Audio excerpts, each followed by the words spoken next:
Hi you guys, welcome back to another video. So today I am doing my updated version of the Napa Valley College 5 Steps to Enroll because a lot of things are changing. My last update for this was 3 years ago actually, for beginning of the 2022-2023 school year, and now we're in the transition of the 2024-25 school year to the 2025-2026 school year. So a lot of people are getting ready to get going and get started on it. So I'm going to do an updated version for you guys today. I'm just doing this early. I know it says on my computer right now that it's Saturday, May 17th. I'm not sure when this is going to go up, but I'm going to try to post it as soon as possible because I know a lot of high school students, a lot of people who want to get into the college and get registered and get into the classes that they want before they fill up is soon. So especially for the fall 2025 semester.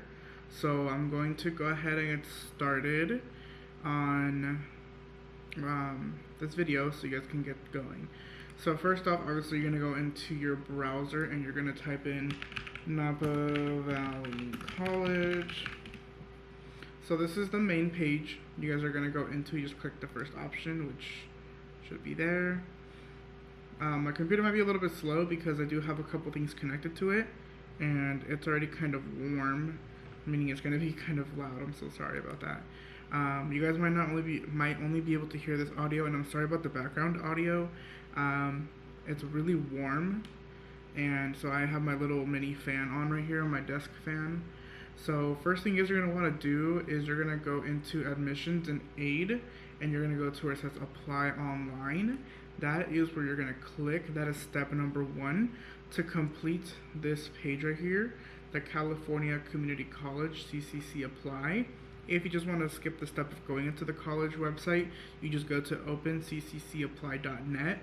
And then if you have never made a college application for any college, which is any community college in California, you're going to go to create an account, and then you will enter your information once it loads. Also, my Wi-Fi has been really slow, so you're going to create an account and you're going to do your email.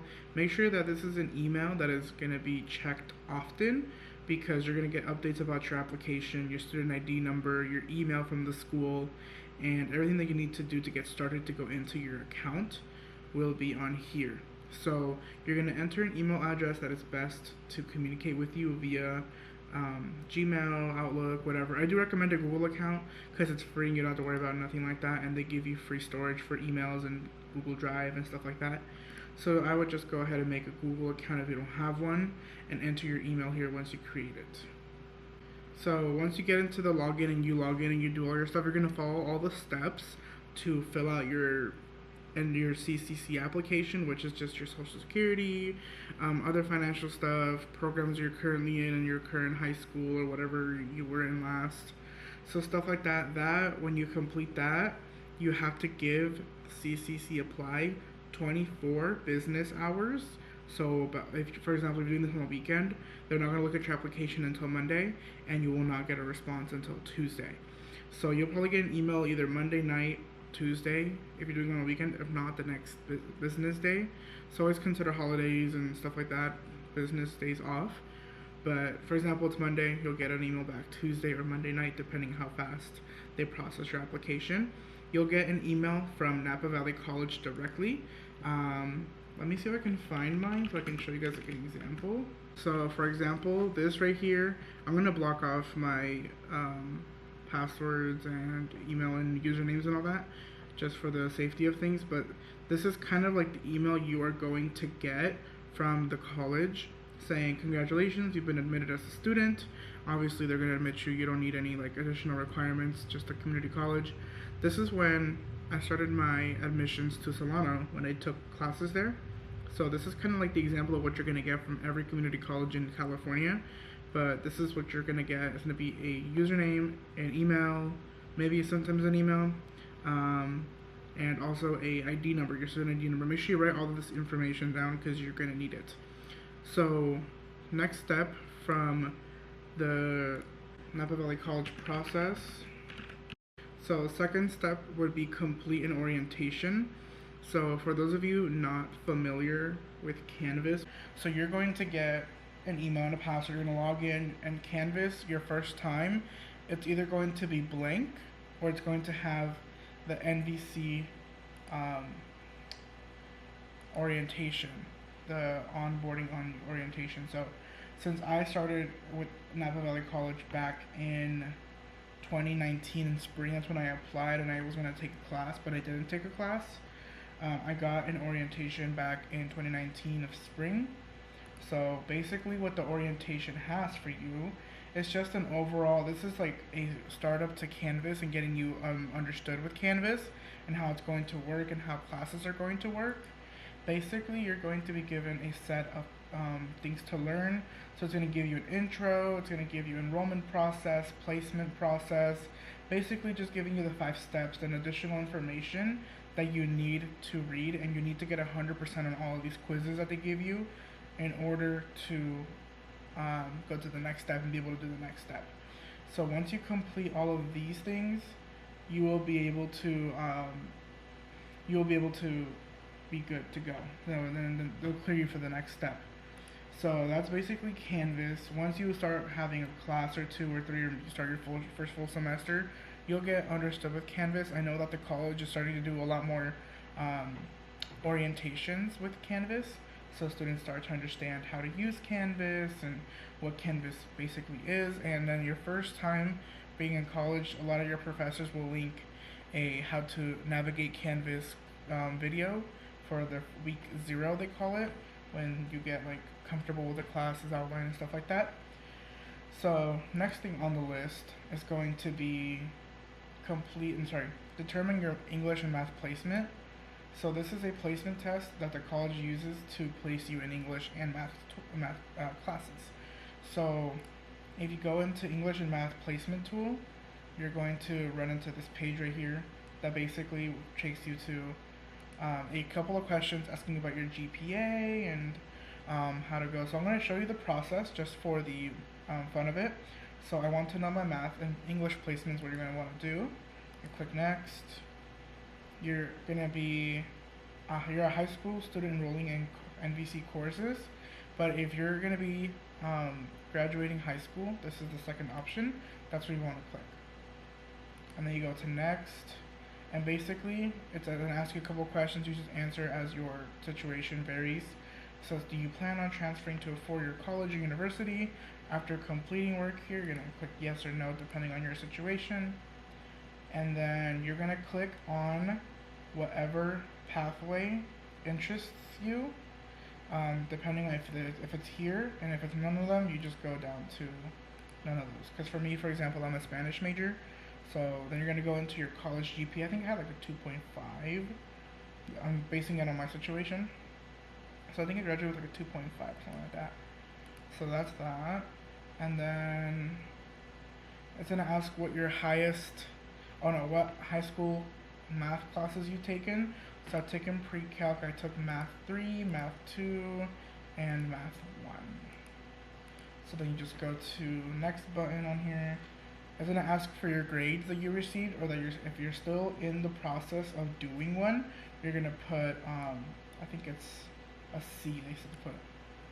So pre-calculus fall term, I got a D, fortunately, and then I got a C second semester because of that stuff. And then math 3, I got a C, and then a B minus. And then math 2, oof, this was a rough course. So I got a D in one semester and the C in the other semester. Yeah, it's not math is not my strong suit. Math 1, I got a C plus, I believe. Not B, so C plus. And then I got a B my second semester in math. And then English 11, my junior year English class. You're gonna go down whatever grade applies. I got a C both semesters. And then and then after that, I think it should tell you, oh, this is what you need to do. So your math placement, if you make it, I'll tell you about making it official. So if you are here, your math placement will give you access to register for these classes, but they always give you like a recommended course on here sometimes. So you could take stats, calculus. If you're going to be in a STEM major like science, technology, engineering, math, I would take either college algebra, math 106, or math 120, which is calculus. And take it with support just so you get a calculus support on there, because calculus, I heard it's pretty hard.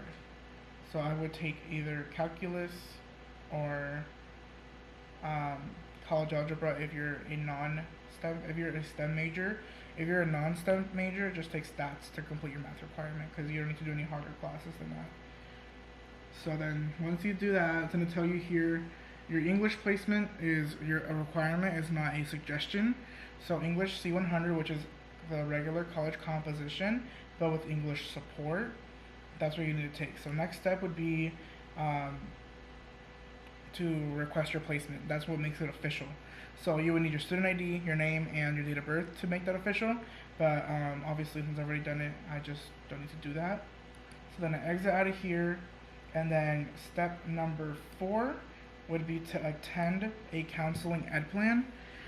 So I will tell you, towards the end of the semester of spring, they will be having same day appointments to get people petitioned for graduation, for people who are graduating from, I think, the mid-April till the end of the school year. I'm not really sure when exactly. Also for people who are doing step 4, which is what I'm telling you guys about here. You're gonna go to schedule an appointment. You're gonna go to this little button right here. You're gonna go to, if you can't find step 4, just go into admissions and aid, programs and academics, and you'll go down to counseling, and they'll take you to this general counseling page right here. And then you'll go down to schedule an appointment, and I do have specific recommendations of who I recommend as counselors, but I don't want to talk about those on here. If you guys want to know, let me know. You're gonna log in with your student ID and stuff like that. So it's gonna ask you to log in with your student ID email, which they give you when you get that welcome to Napa Valley College page. But since I've already been logged in, it doesn't give me that option. So you'll see here, it's already looking for a counseling appointment for me. They are really booked, but like I said, from the beginning, see, look, are fully booked at this time. So from the beginning of May, at 8:30 every single day, Monday through Friday, they'll have same day appointments opened up. But during the semester, you'll be able to schedule appointments in advance. But do be diligent. I think it's the schedule opens every day. That's for right now. So the schedule opens every day at 8:30 a.m. Monday through Friday. So that's semester for the spring. That's their hours. They have it right there, their office, their email if you'd like to email them, and a phone number you can call. Yeah, so basically that's step 4. You attend that session. I think that session's about 30 minutes. I took my sister to hers this year. So, it's a 30-minute session. It shouldn't be too long. Hey y'all, sorry to intervene here. I'm currently editing the video you guys are watching, and I realized that I didn't really specify on the advanced counselor appointments that I was talking about. My brain at the moment wasn't really thinking clearly there. But basically, when you are scheduling appointments to meet with the counselor during the semester, you're able to, I think it's like 2 weeks in advance or 3 weeks in advance, like schedule appointments with them. I would just check every single day at 8:30 to see when that schedule opens up. I'm not sure what day, but usually when I go on Thursdays, they have appointments available. Just be aware that when you get to the end of the semester, appointments are going to get booked really quickly, because they're going to be people needing to talk to counselors about graduation, people signing up for the college, just getting started with the college. So keep that in mind. Do be diligent on that. And yeah, I just wanted to come in and talk about that because I totally forgot to mention that towards the end of the segment. So yeah, sorry about that. I do want to make you guys aware now that we're here, and this banner's popped up right here, the green one that you guys see on my screen. So 6 classes that are, I think, very significant in the college are going to be changing numbers. So if you've been in the college, you're going to register for these classes. It's going to change. So just keep in mind. So public speaking class will now be ComC 1000. English 120, which is the regular comp class, is English C 1000. English 125 is changing. Math 232, which is the stats class, is changing. Political science is changing, and psychology is changing. It's only one class that's changing per subject in those 6 categories. Not every one of them is changing, but it's just, I think, a new thing. I'm not sure why they did it, why they're doing it. I find it kind of annoying, but then, yeah, to each their own, you know? So now you're gonna go into step 5. Once you complete that session, that counselor, I believe what they're doing now is they're going to actually register you for your beginning classes when you're eligible for it. So register and pay for classes is your last step to be good to go for the college. So this is where I'm going to show you guys the calendars. So when you go into the website, you go to admissions and aid, and then you'll go down to calendars and deadlines. And then you're going to go down to registration calendar. And for the fall semester, for example, if you're not taking any summer classes, this is the registration calendar that belongs for the fall semester. This is for you guys signing up the first time. This right here is your registration date. It's May 20th, 2025, and every single group opens at midnight besides group 8, which is open registration, that opens at 9 a.m. So every group from 1 to 7, you'll see right here, you'll see all that will open at midnight. It says right here, priority registration priority registration groups 1 to 7 open at midnight. Group 8 opens at 9 a.m. And then this is all of you people that are going to register that just completed an ed plan. Just keep in mind that you do have to do all the steps before that I've mentioned in order to register and pay for your classes. So I'm going to now introduce you guys to this program called My NVC Self-Service. A lot of colleges are transitioning to this program. It's called, I forgot what it was called. It's called Ellucian, something like that. Yeah, Ellucian, as you guys can see there. This right here is the dashboard for everything. So for you guys, for example, when you guys are going to register and pay for classes, or you're going to schedule or like plan out your classes, you're going to go to this tab right here that says student planning, and you're going to go to plan and schedule, and it'll tell you here your timeline of the classes that you are planning to take. So for example, film 120 is my summer class that I'm planning to take, and then these are my fall classes and my spring classes. Mind you, I'm in my last year here at NVC, so that's why I have very little classes planned. I don't have any more semesters. You can always meet with the counselor to plan the rest of your semesters, but the 30-minute session that you guys are going to do for the step 4 is just to get you your first semester going. Just be mindful that during the fall semester I would meet with the same counselor, or with a different one if you didn't vibe with the same counselor, in order to schedule the rest of your semesters out. So this is what I have left to take here in order for me to graduate. In spring, I'm going to be graduating, and then I'm going to be petitioning for that. I'm going to be taking my last 3 courses, and then that way I can move on. So, yeah, this is gonna be your best friend right here. You can always look up classes: anthropology, I'm taking that one; political science, ethnic studies, biology for the spring, history for the spring, and LGBT studies for the spring. Once you do those classes, you're basically good to go, and you can petition for graduation once all of your courses. And please be mindful that every course is specific to programs. So you have to just speak with your counselor about your program specifics, what you need to graduate, and generalized transfer if you're planning on doing that requirements, and just general graduation requirements. yeah, so this is your best friend right here. You can also, look, I'll show you guys. You guys also have, if you need to pay for your classes, you'll go to student finance and it'll tell you how much you owe. So for example, since I only have one fall semester class so far, I'm paying this, but I'm going to wait until I register for the rest of the classes to pay for that. So basically here it'll tell you how much you owe based on your semesters you've attended, um, and such like that. So then there's also a make a payment. So it tells me how much I have. This is due on the 9th of May, but like I said, I'm still not done registering, so I'm gonna wait till I fully register to pay for all these classes here. Alright.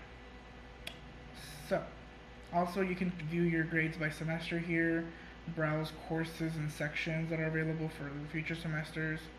This right here is only if you're going to claim your financial aid as tax, which I don't recommend doing. I mean as income, because then they're going to be like, oh, he earned a lot more money. Don't. You don't have to. It's not going to be anything. And then here you can see your financial aid that you're going to be getting. Also, if you need to submit forms to the financial aid office, this is where you'll do that too. Right now I'm showing my sister how to do all this because in my first video I showed WebAdvisor. WebAdvisor was retired in 2021, so this is now my thing. Well, everyone's thing from now on. And then obviously here are buttons to get you navigated to academics, financial aid, and your home area. But yeah, that's pretty much it for the updated version for 2025, 2026. I hope you guys did enjoy this little update. If you guys have any further questions about anything, you can always... So apparently I don't know how to edit. I cut the last part off on accident. I like edited it off and I don't want to deal with it anymore. So what I was gonna say is I hope you guys enjoyed the video. Please contact me if you guys have any further questions. I'll be leaving my student email in the description down below, so you guys can email me if you guys have any questions. Counselors are always available via email, phone call, if you guys need them. But yeah, that's pretty much all I had for you guys. Hope you guys did enjoy. Please comment any questions. I will do an updated video or answering questions, or I can just reply to you directly on the comments. If you, I can always comment on your stuff if it's a pressing issue. So please let me know if you have any questions. Yeah, I hope you guys enjoyed the video.